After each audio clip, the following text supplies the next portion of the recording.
오늘 그 이야기를 처음 접하시는 관객분들을 위해서 그 강수연 배우와의 인연과 작품을 시작하게 되신 계기를 좀 말씀해 주시면 좋겠습니다. 네, 얘기를 많이 했는데 처음부터 한 30분 잡아볼 것 같은데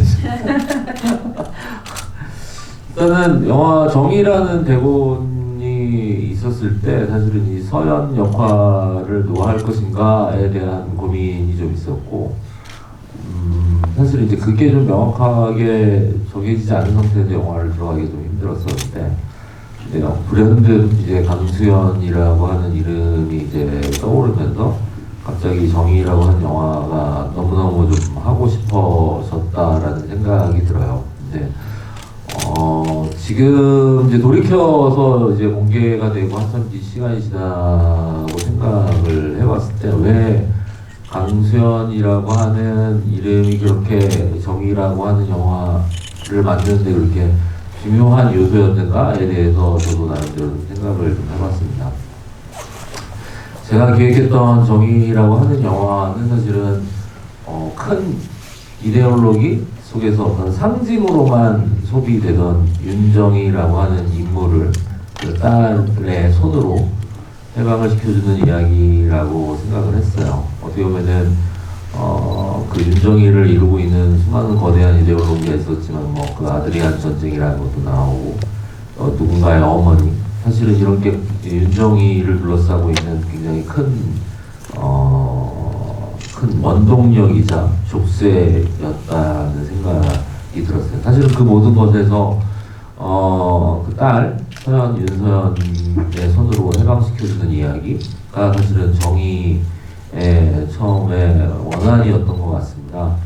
근데 시간이 지나고 나서 돌이켜보니 사실은 여기서 나오는 그 윤정이 혹은 윤서연 모두 어떻게 보면은 강수연 선배의 상징이 아니었을까라는 생각도 사실 한편으로 하게 됐어요. 어떻게 보면은 본인의 일생을 사실은 한국 영화라고 하는 것에 사실은 몸 바쳤죠. 사실은 몸 바친 선배님인데 어떻게 보면은 인간 강수연에 대해서는 저희가 이렇게 잘 모를 정도로 어떻게 보면은 그 영화 그 자체였던 분이었던 것 같아요. 근데 어떻게 보면 이 정의라고 하는 작품은 강수연 선배가 배우 강수연한테 전하는 어떤 이야기라는 생각 같은 것들이 되게 영화를 만들고 시간이 지나고 나서 많이 들게 됐습니다. 어떻게 보면은 그런 것들이 무의식적으로 사실은 작용해서 강수연이라고 하는 인물, 배우가 이 정의라고 하는 작품을 기획했을 때 굉장히 중요한 요소로 다가온 게 아닌가라는 생각을 하고 있습니다. 말씀하신 것처럼 엄마를 딸이 해방시켜 준다라는 그 강력한 사랑의 모티브로부터 감싸지는 작품이기 때문에 그 어떤 사랑의 기운 같은 것들 그리고 강수연이라는 대배우가 맡고 있는 그 역할이 가진 힘이 이 작품 전체를 은은하게 감싸고 있는 느낌이 많이 드는 작품이기도 합니다. 영화가 처음 공개됐을 때도 그런 느낌을 받았지만 말씀하신 것처럼 시간이 조금 지나고 다시 영화를 곱씹을수록 그 강력한 사랑의 기운 같은 것들이 이 영화에 좀 은은하게 남아있는 것이 아닌가 하는 생각이 조금 더 강해지는 것 같고요.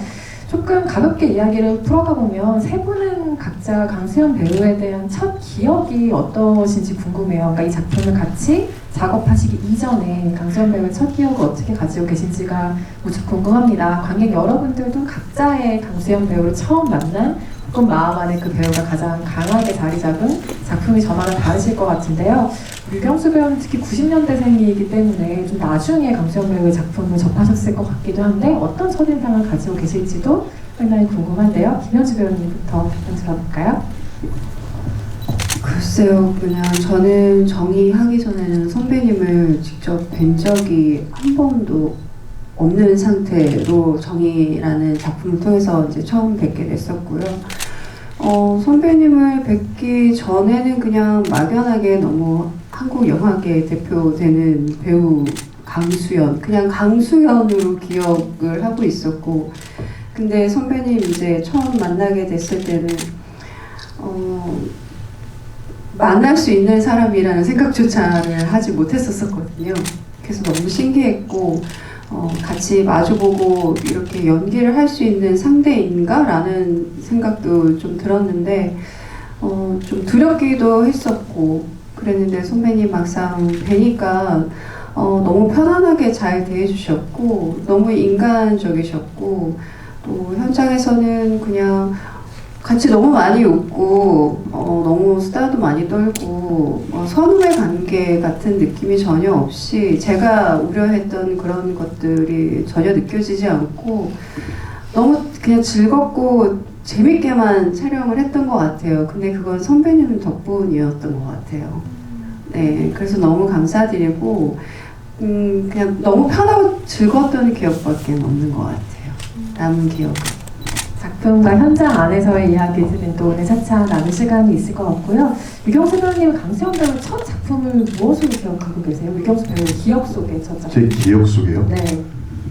저는 너무 이제 저 92년도에 태어났으니까 이제 영화를 조금 공부해야겠다라고 할 때 선배님 작품들을 봤었거든요. 근데 시바지라는 작품을 제가 되게 인상 깊게 봤었는데 그때도 선배님이 되게 어리셨을 텐데 어쨌든 되게 만약에 정의가 아니었으면 제가 선배님을 만나서 얘기를 나눠볼 기회가 있었을까 싶을 정도로 좀 뭐라 그래야 되죠? 전설 속에만 뭔가 존재하실 것 같은 그런 느낌이었어요.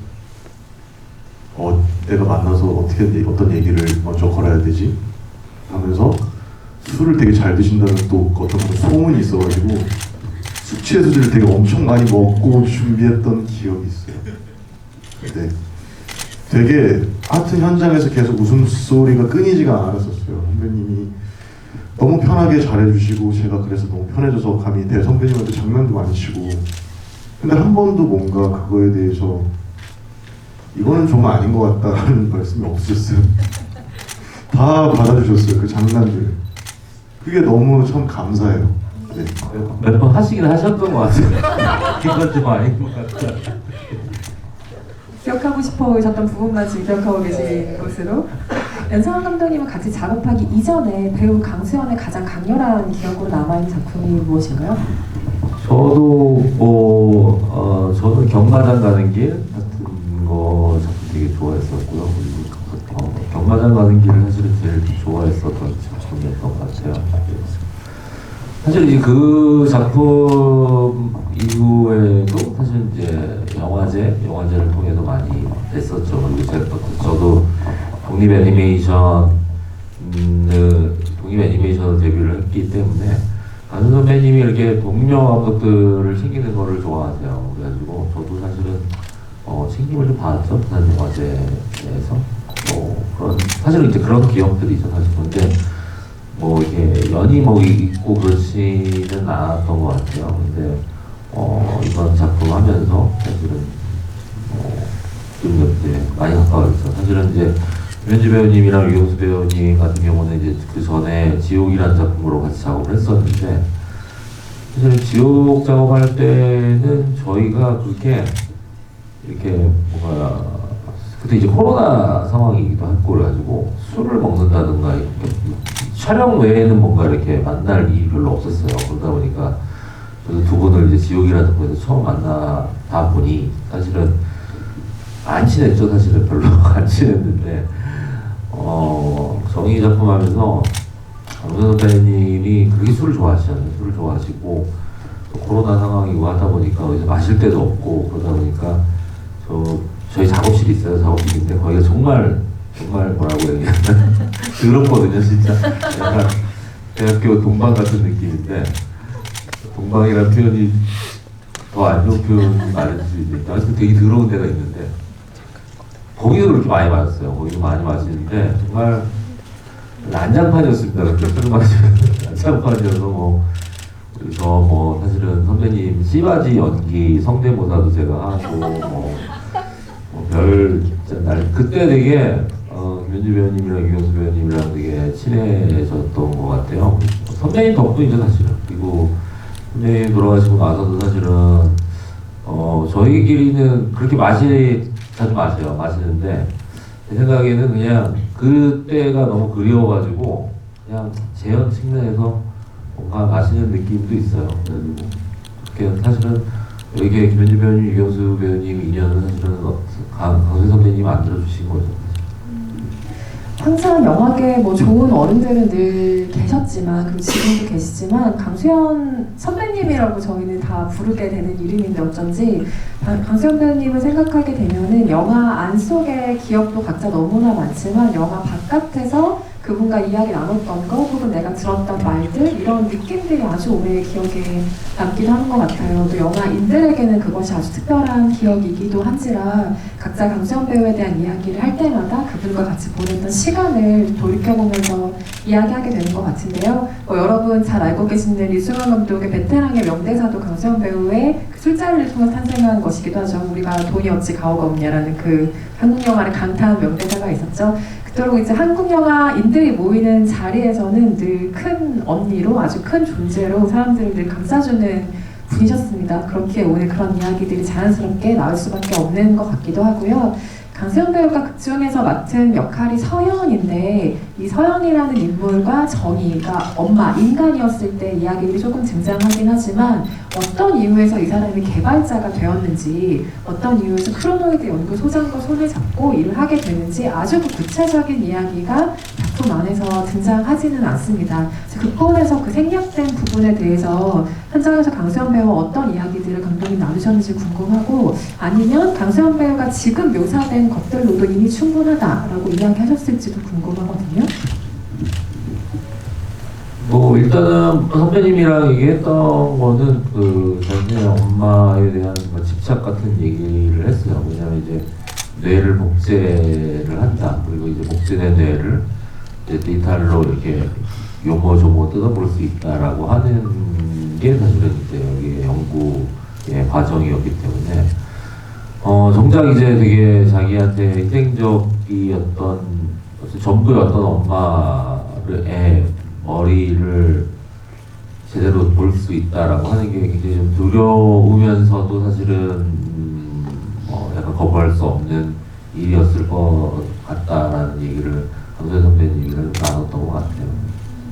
저도 처음에 작품을 보면서 그 생각을 많이 했던 것 같아요. 나랑 가장 가깝지만 내가 평생 절대 이해할 수 없는 존재가 나의 엄마라는 생각을 하고 있거든요. 그리고 그게 모든 자식과 엄마의 관계는 특별한 연결이 있지만 딸과 엄마의 관계가 조금 더 그런 느낌들이 있는 것 같기도 하고 제가 또 딸이어서 그런지 그래서 정말 엄마의 머릿속을 아주 치밀하게 들여다본다는 건 어떤 기분일까? 저게 실제로 나의 상황이 된다면 어떤 기분이 들까? 나를 어떻게 움직이게 될까? 이런 고민들 하면서 영화에 즐겁게 그 설정들에 빠져들었던 기억이 있고요. 김현주 배우님께는 이런 질문 한번 드려보고 싶어요. 연상호 감독과 함께하는 김현주 배우에게서는 기존에 저희가 보지 못했던 새로운 무언가를 보게 될 거라는 기대감이 이미 생기고 있는 것 같아요. 지옥이라는 작품을 한번 증명을 해주셨고 정의가 공개되기 전에 아마 같은 기대감을 저도 가지고 있었던 것 같은데요. 새로울 수 있겠다는 기대감, 뭐 해내고 싶다는 의지 이런 것도 배우의 중요한 동력이었겠지만 한편으로는 이렇게 생경한 세계에 녹아든 나라는 배우를 관객들이 어떻게 봐줄까, 자연스럽게 받아들여줄까 하는 두려움도 사실 있었을 거라고 생각합니다. 마음 안에서 그 어느 쪽의 비중이 조금 더 큰 작품이었는지 궁금해요. 기대감과 두려움 중에서.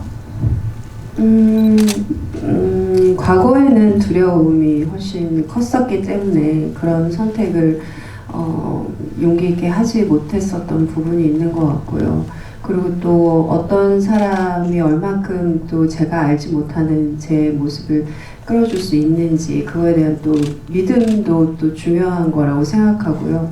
누구를 어떻게 만났냐에 따라서 이제 또 선택이 달라질 수도 있는 문제라고 생각했는데 지옥에서는 저는 좀 두려움이 좀 컸지만 그래도 용기를 내보자 했던 게 더 컸었던 것 같고요. 근데 한번 작품을 또 영감독이랑 해보니까 믿고 제가 좀 두려움을 없애도 되겠다라는 그런 생각을 더 확신을 갖게 됐던 것 같고 그래서 정의할 때는 좀 기대감을 더 많이 갖고 했었던 것 같아요. 그리고 물론 어려운 부분들도 있었고 뭐 보시는 시청자분들이 관객분들이 어떻게 봐주실지 좀 어색하지는 않을지 그동안 봐왔던 저희 이미지가 아니니까 뭐 그런 염려도 있었지만 계속 그런 염려 속에 묻혀 있다면 정체될 수밖에 없다는 생각이 이제 과거보다는 더 많이 하게 되는 지점들이 있어서 오히려 정의는 좀 더 즐겁게 임했었던 것 같아요. 가볍게. 김현주 배우도 마찬가지고 강수현 배우도 마찬가지고 오래도록 대중과 아주 친숙하게 만나온 얼굴들이 있는데 한 번도 보지 못한 얼굴로 어떤 새로운 모습을 보게 된다는 것. 그래서 우리가 이 배우에 대해 잘 안다고 생각했지만 실은 잘 알고 있는 것이 아니었고 아직도 그 배우라는 대륙에서 발견할 것이 정말 무궁무진하다는 기쁨을 거머쥐는 것 역시 창작자가 기존의 배우들을 이미지를 다르게 만들어 작업할 때 느끼게 되는 기분 좋은 감각인 것 같습니다. 류경수 배우가 연기한 상훈이라는 인물은 제가 다시 봐도 이 사람을 좋아하는 사람은 이 그간에 아무도 없다라는 확신을 갖게 되는 어떤 또렷한 악역이었던 것 같은데 어떻게 보면 조금 비릿한 구석도 있는 사람인 것 같고요. 대사로 설명해야 되는 게 가장 많은 캐릭터이기도 하고 배우 자체는 이 캐릭터에 어떤 연민이라도 있었을까라는 면이 궁금했어요. 왜냐하면 보통 또렷한 악역을 연기하는 배우들의 이야기를 들어보면 그래도 나는 이 캐릭터 연민을 가진다. 그래도 나는 이 캐릭터의 사랑할 부분을 찾는다라고 많이들 말씀하시잖아요. 류경수 배우의 경우는 어떠셨나요? 저 되게 귀엽다고 생각해요, 그 캐릭터. 아 정말요? 네, 되게 귀여운 애교쟁이라고 생각하는. 근데 어쨌든 간 중요하게 생각했던 지점은 말씀하신 것처럼 되게 조금 불편한 사람, 싫은 사람. 그러니까 그거를 제가 생각을 해봤을 때 아, 내 주변에 그런 사람이 내가 좀 불편해하는 사람 누가 있지라는 생각을 했을 때 모든 것들이 좀 과한 사람이었어요. 그리고 되게 오지랖이 넓고 예를 들어서 제가 이렇게 휴대전화를 보고 있으면 뭐해? 이런 스타일의 어떤 짜증스러운 사람이었으면 좋겠다라는 생각을 해서 이 사람의 정체가 공개가 됐을 때 자기 혼자만 모르고 관객들도 다 알고 등장인물도 다 알고 있잖아요. 근데 그 본인만 그 본인의 운명을 모르고 있다는 그 상황이 되게 좀 더 다가올 것 같았어요, 관객들한테.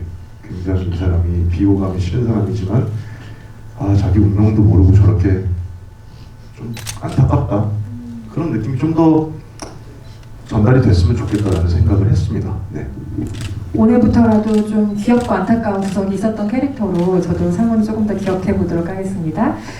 세 배우분, 그러니까 강수현 배우를 포함해서 김현주 그리고 류경수 배우가 연기한 캐릭터 중에서 유일하게 인간은 강수현 배우가 연기한 서연이잖아요. 그래서 윤리 테스트를 거칠 때 아주 인간다운 답변을 하는 유일한 인간 캐릭터이기도 한데 두 분은 말하자면 AI를 연기하신 셈이잖아요. 그런데 현장에서 배우의 연기는 배우들의 육체를 통해서도 당연히 기본적으로 구현이 되지만 생각보다 훨씬 많이 테크니션들의 도움으로 이루어지기도 합니다. 그것이 분장이 될 수도 있고 의상이 될 수도 있고 미술이 될 수도 있고 아주 여러 가지의 현장 스태프들의 힘을 받아서 완성이 되는 것이 캐릭터인데요. 이런 SF 장르의 특성상 이 작품에 참여하실 때는 본인이 해내야 되는 것 이상으로 많은 외부적인 도움을 조금 받으시지 않았을까 싶어요. 그러니까 말하자면 CG의 도움도 받고 디렉션의 어떤 합의 도움도 받으시고 그 경험이 다른 연기를 하실 때랑 좀 어떻게 다른 느낌이셨는지 궁금해요. 재미있으셨을 것 같기도 하고요.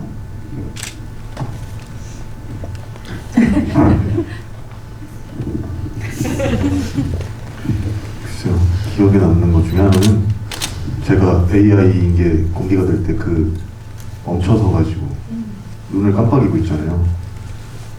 어떤 자세를 해야 되나, 어떻게 멈춰야 되나라는 그런 고민이 계속 저는 멈춰 서 있었던 거거든요, 그때.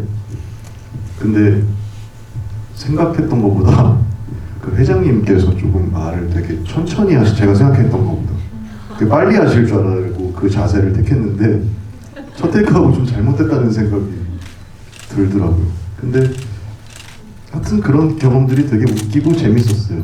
네. 거기 한국 CG가 그렇습니다. 이게 되게 뭐 첨단 기법이 있을 줄 알았는데 대부분 다 일단 해보라고 얘기를 해요.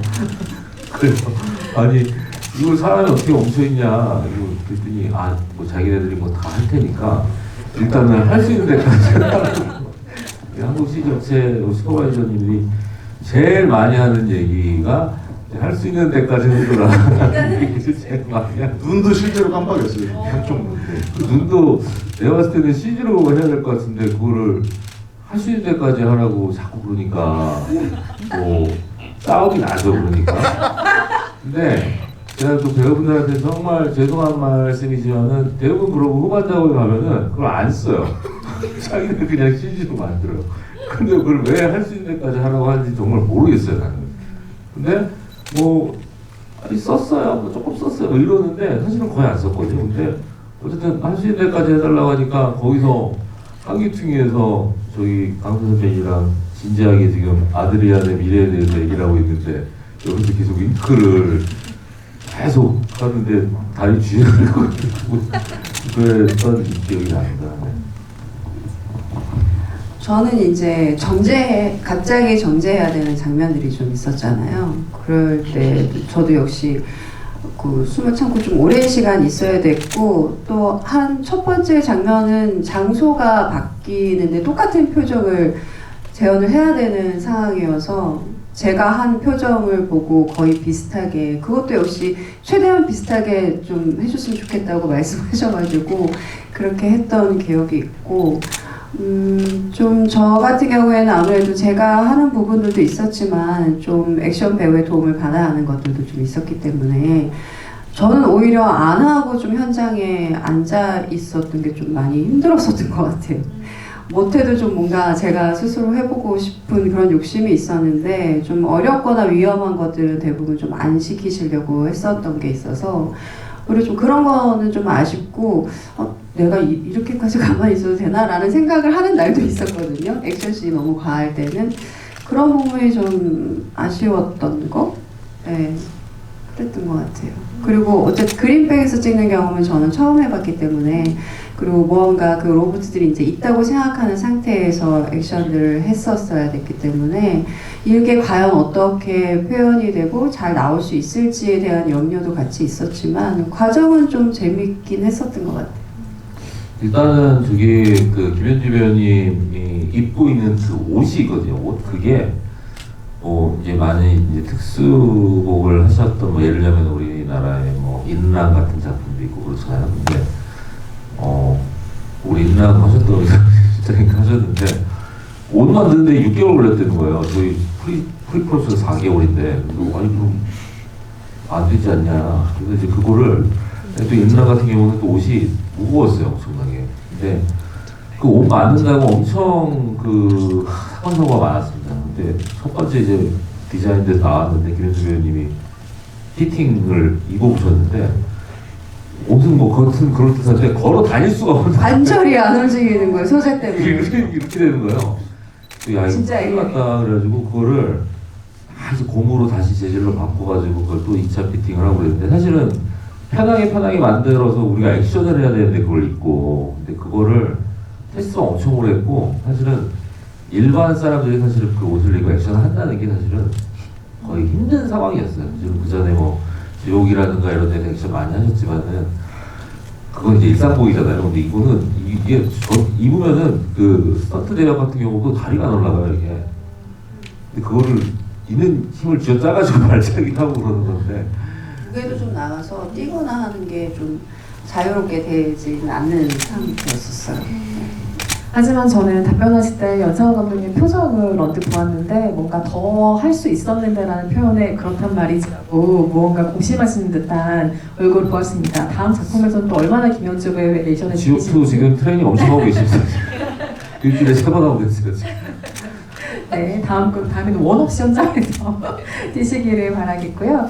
두 배우가 강수영 배우가 연기한 서현과 각각 연기할 장면이 아주 많으셨습니다. 저는 영화가 공개되기 전에 상상했던 것보다 공개된 후에 두 분께서 이렇게 페어로 같이 찍으신 장면이 많아서 굉장히 재밌게 놀라면서 보았던 기억이 있는데 함께 하셨던 첫 장면, 첫 촬영 날의 기억은 어떻게 각각 가지고 계신지도 궁금하네요. 저는 좀 아쉬운 게 류경수 배우는 그래도 서로 대사도 주고받고 하는 씬들이 있었지만 저는 이렇게 선배님이랑 같이 교감을 하는 장면이 많이 있지는 않았던 것 같아서 그 부분이 좀 많이 아쉬웠었고요. 그래도 늘 현장에는 같이 있었으니까 선배님하고는 뭐 있는 시간은 촬영하는 시간보다는 더 길긴 했는데 저는 그 현장에서 그 전에 이제 저희가 좀 친목을 도모하기 위해서 좀 사전에 몇 번 만났었고 그래서 좀 친해졌다 생각했는데 현장에서 만나는 선배님의 모습은 첫 등장에서 좀 귀가 눌리는 감이 없지 않아 있었던 게 기억이 나고요. 저는 선배님을 했던 것 중에서 그 나중에 저한테 이제 귓속말로 해주는 그런 장면이 있잖아요. 그거 찍을 때가 제일 기억에 많이 남는데 저는 제가 기억이 없잖아요. 저는 딸인 거를. 그래서 별로 그게 특별한 감정이 있이 선배님을 보고 연기하지 않았는데 선배님은 저를 항상 보셨을 때 어떤 매번 각기 다른 느낌을 가지셨다라는 거를 나중에 작품을 보고 나서 뒤늦게야 생각이 났어요. 그래서 얼마나 혼자 고민도 많으셨을 것 같고 굉장히 생각도 많으셨겠다 배우로서 그런 생각이 뒤늦게 들어서 그런 대화를 서로 나누지 못한 거에 대해서도 조금 아쉬웠었고요. 그때 선배님의 감정이 온전히 저한테 느껴졌던 순간이 있어서 그 장면이 가장 기억에 남아요. 마지막에 그 죽어가는 딸을 AI로서의 정의가 볼을 비벼주는 장면의 기억은 어떻게 가지고 계세요? 그때는 너무나 상징적인 장면이잖아요. 저희 작품에서. 제가 생각했던 것보다도 훨씬 감정적이고 조금 더 애틋하게 나왔던 것 같아요. 저는 AI이기 때문에 마지막 남은 기억의 조각이잖아요. 마지막 한 조각. 그래서 저는 특별한 감정보다는 그냥 기억 속에서 저절로 움직이는 느낌으로 주고자 했는데 오히려 결과적으로 봤을 때는 제가 생각했던 것보다는 훨씬 감정적이고 더 애틋한 장면으로 나오게 된 것 같아요. 말씀하신 것처럼 서연이 정희의 딸이라는 걸 배우 김현주는 처음부터 알 수밖에 없잖아요. 극본을 보는 순간 그건 다 알게 되는 거니까요. 그런데 현장에서 정희로서의 배우 김현주는 그걸 모르는 채로 연기를 해야 한다는 점이 그러니까 그 감정의 조율이 어쩌면 이 작업의 가장 큰 도전이 아니었을까라는 생각을 저도 뒤늦게 해보았습니다. 유경수 배우는 강수현 배우님과 가장 첫 현장에서 만나서 촬영하신 장면이 무엇이에요? 네, 그 처음에 프레젠테이션을 하고 나서 상훈의 방으로 돌아와서 팀장님 긴장 많이 하셨죠 하면서 이렇게 얘기하는 그 장면 있잖아요. 그게 첫 촬영이었는데 제가 이제 이거 그 씬도 되게 길고 이걸 제가 생각한 대로 어떻게 톤을 잡긴 했는데 이게 맞는지 아직은 저도 잘 두렵고 일단은 가서 했는데 저는 첫 테이크 딱 컷하자마자 감독님한테 가야 되는데 선배님한테 먼저 갔어요. 선배님 어떠셨어요? 너무 물어보고 싶은 거예요. 근데 선배님 어떠셨어요? 좀 이상하지 않아요? 이랬는데 왜? 너무 매력 있는데? 이러셔가지고 좀 더 용기를 얻을 수 있었던 것 같아요. 그러면서 이제 계속 하다가 결과물을 이제 영화가 공개가 되고 나서 봤는데 저는 그냥 신나서 룰루랄라 연기를 했는데 지금 그 영화를 보면서 생각해보면 선배님이 되게 저를 잘 놀 수 있게 많이 도와주신 것 같아요. 되게 많이 지켜봐 주시고 많이 도와주셨다는 생각이 듭니다. 강수현 선배님이 유경수 배우 굉장히 예뻐했습니다. 현장에서 간식 담당이셨다고 들었어요. 강수현 배우님의 간식 담당을 자처하셨다고. 간식 계속 맛있는 거 제가 좀 이렇게 저 앞에서 갖다 드리고 계속 그랬어요. 그래요? 처음 듣는 얘기세요? 네, 저는 받아본 적이 없는데요. 선상 촬영할 때 좀 해주시지 그러셨어요? 아니 선상 촬영 때 좀 제가 되게 많은 어떤 네.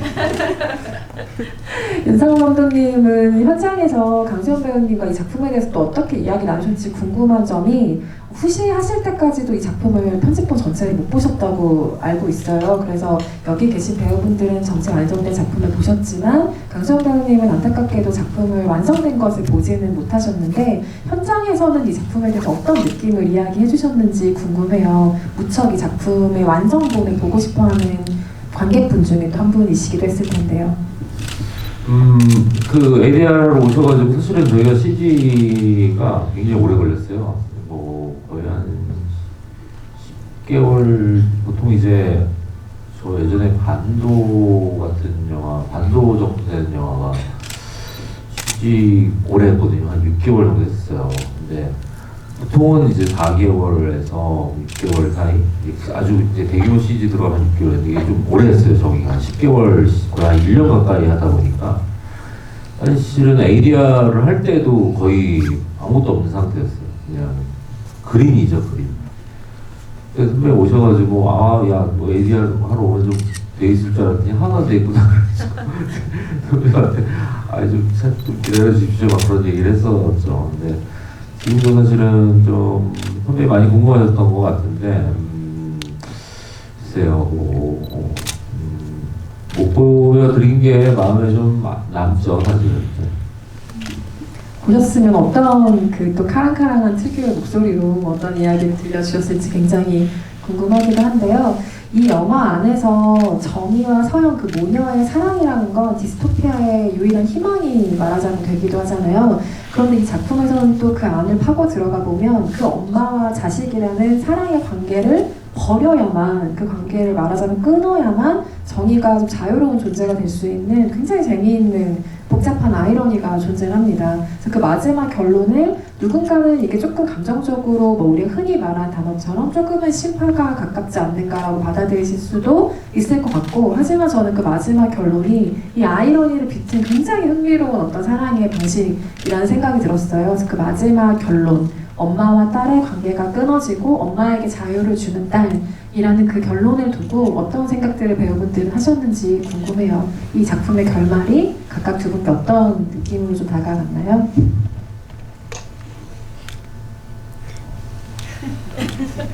이경수 배우님부터 해주실까요? 결말이요? 기습을 나간 것 같은데 아무 생각 없이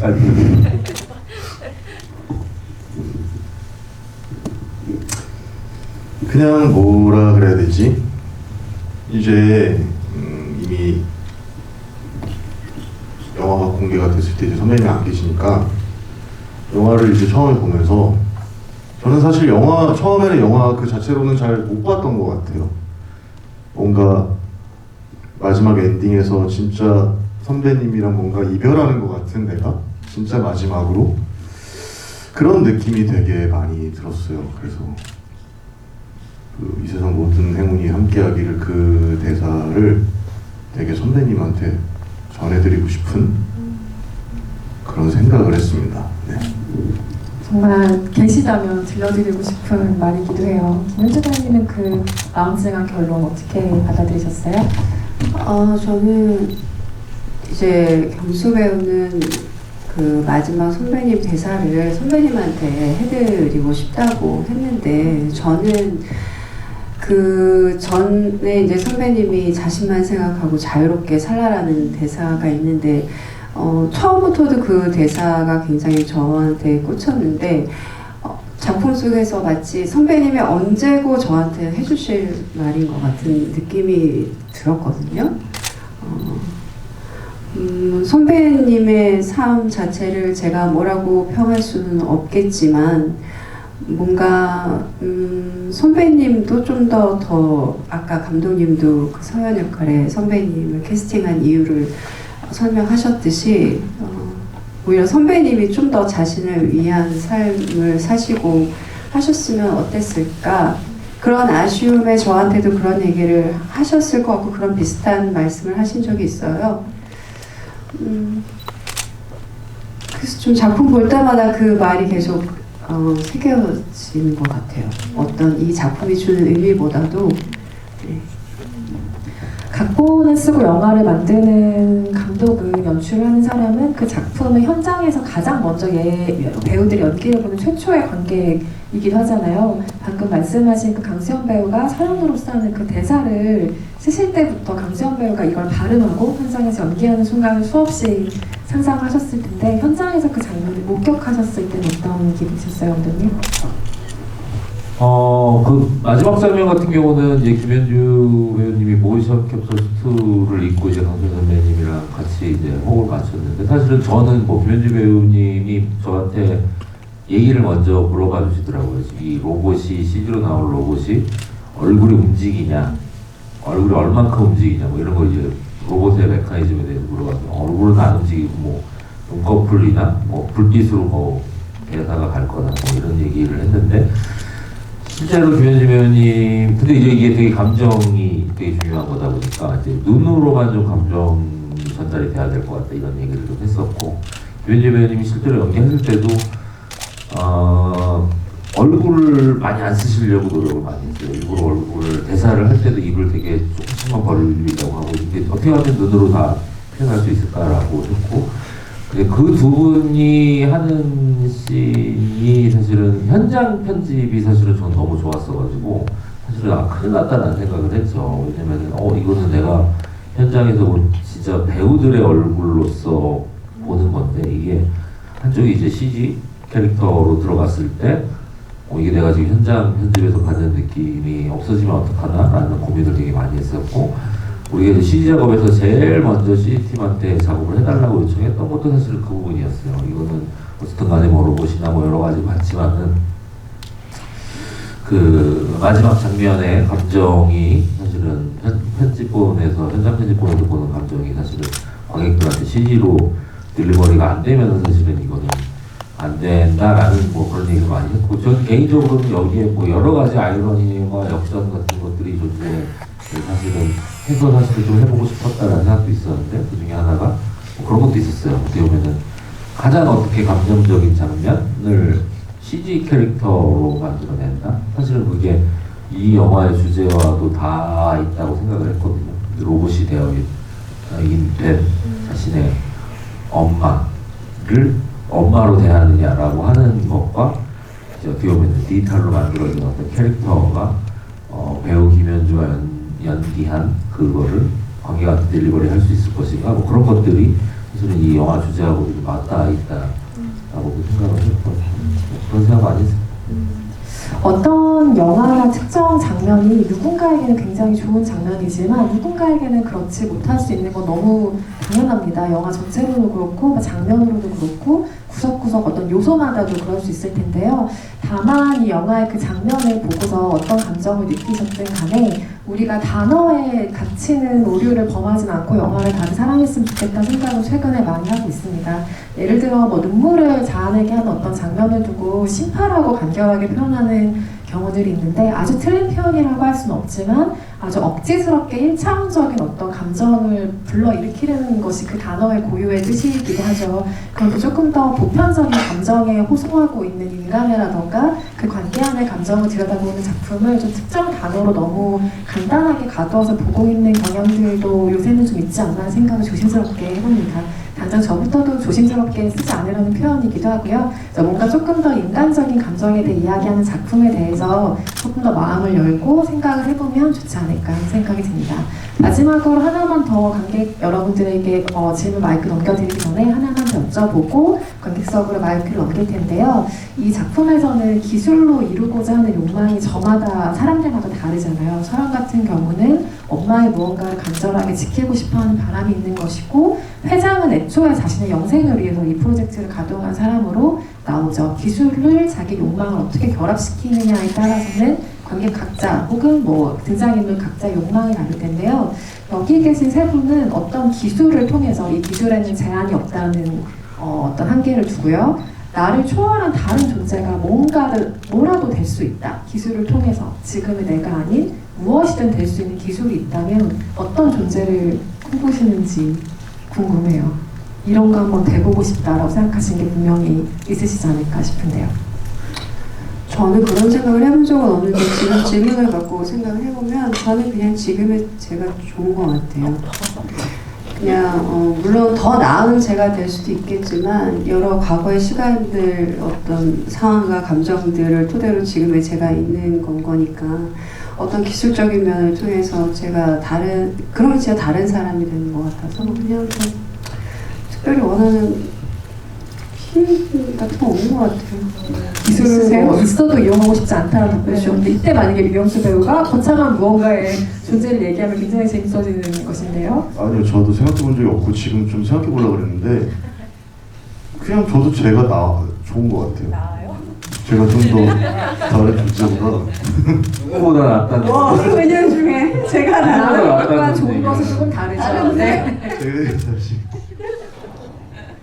제 자신이 좋은 것 같아요. 네,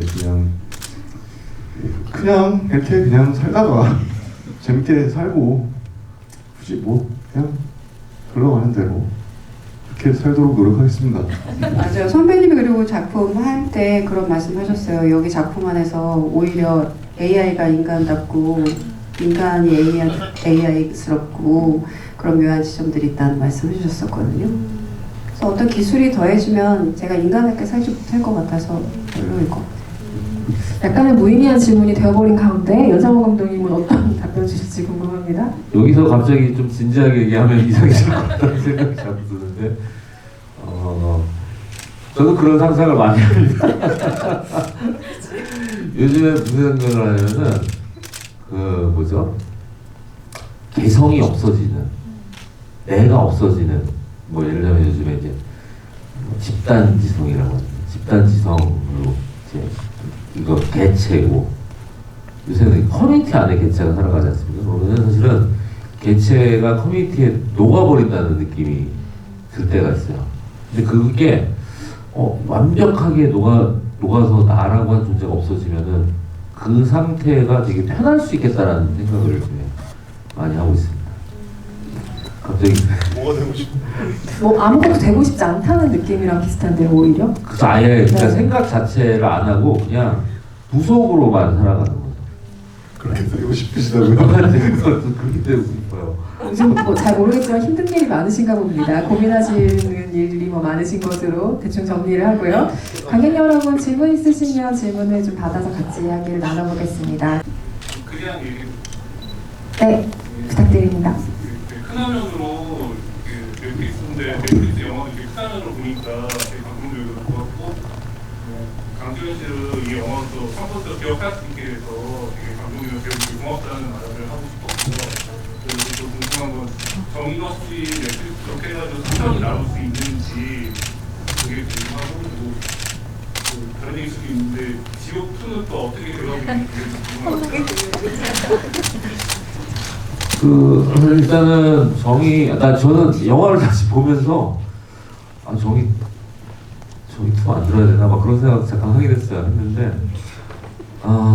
이게 정이 작업하면서 좀 힘들었어요. 힘든 게 예산이 이게 좀 CG가 너무 많다 보니까 그냥 우리가 로케이션 기반 베이스에서 이런 씬이 좀 추가가 돼야 될 것 같은데 이거 얘기하는 거랑 이 정의 같은 영화에서 이런 게 추가로 더 필요할 것 같다라는 이 얘기 하나 하는 게 너무 무서운 거예요. 이제. 왜 돈이 너무 많이 추가가 되니까 이제 되게 좀 제한적인 거에서 뭔가를 한다는 게 쉽지 않았던 것 같은데 정의는 보면서 여기서 좀 더 얘기할 수 있는 게 있겠다라는 느낌들은 가지고 있어서 진짜 넷플릭스에서 뭔가 통 큰 결정을 해준다면 조금 여유 있게 조금 작업을 해볼 수도 있을 것 같은데 예 그렇습니다. 네, 그리고 지옥2는 지금 열심히 준비하고 있고 이제 곧 촬영에 이제 들어가요. 그래서 예, 저는 내일도 헌팅을 가야 되는 운명의 공고차를 타고 아시아 동안 휴게소 한번 들르고 또 거기 그래서 생각을 안 하고 싶어요. 공고차에 녹아들어 버리고 싶습니다. 곧 촬영에 들어가고 이제 배우분들 각자 굉장히 열심히 준비. 특히 김현주 배우님 이번에 지옥2에서 굉장히 획기적인 그래도 우수 감독님한테 얘기를 했습니다. 우리 김현주 배우님을 좀 견자단으로 좀 만들어줄 수 없냐 얘기를 해서 열심히 지금 맨날 지금 근육통에 쓰라리고 계시다는 거 전해드리고 싶습니다. 견자단이 된 또 기현준 배우를 기대해볼 일이 생겼네요. 아니에요. 많이 하지 마세요. 다음 질문 또 받아볼까요? 이쪽 사이드에 계신 관객분? 네. 저는 어떻게 두 개가 동방향으로 가는지 두 가지 오늘은 이제 두 개가 있는데 옛날 그런 시대 현재 이게 세 가지 시대 시점을 구경해 함께해서 되게 오늘 상임을 하는 의미가 있었던 것 같아요. 질문은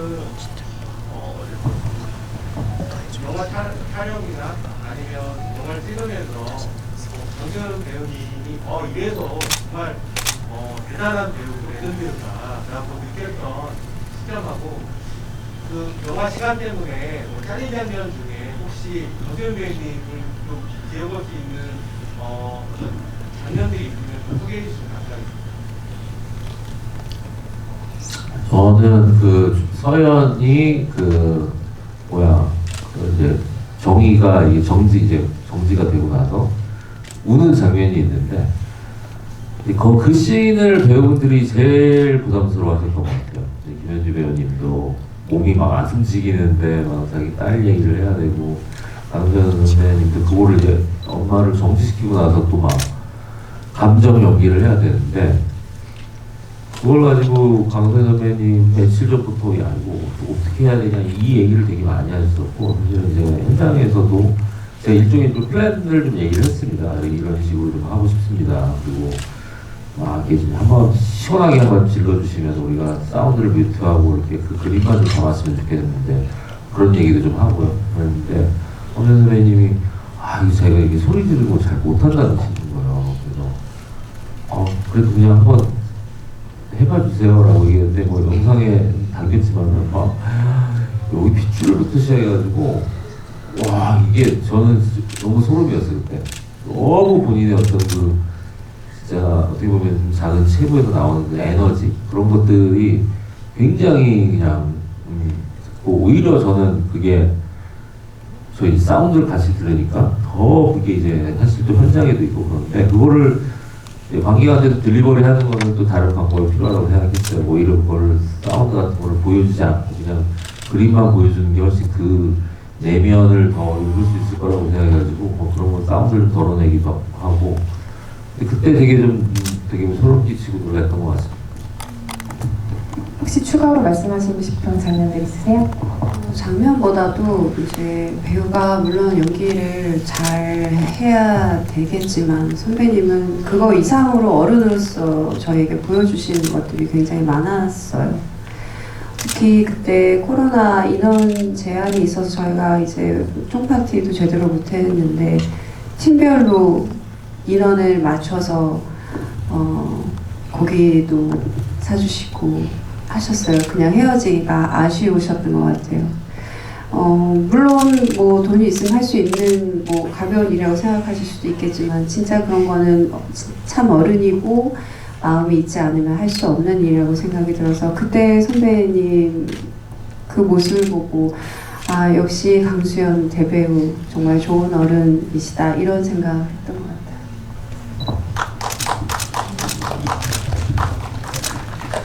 네, 마지막 질문 하나만 더 받아보겠습니다. 맨 앞자리에 계신 관객분.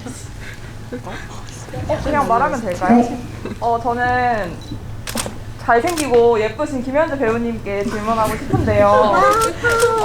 정의가 저렇게 엔딩이 난 이후에 정의는 어떻게 살아갈 것 같은지 배우님께서는 어떻게 생각하시는지 궁금합니다.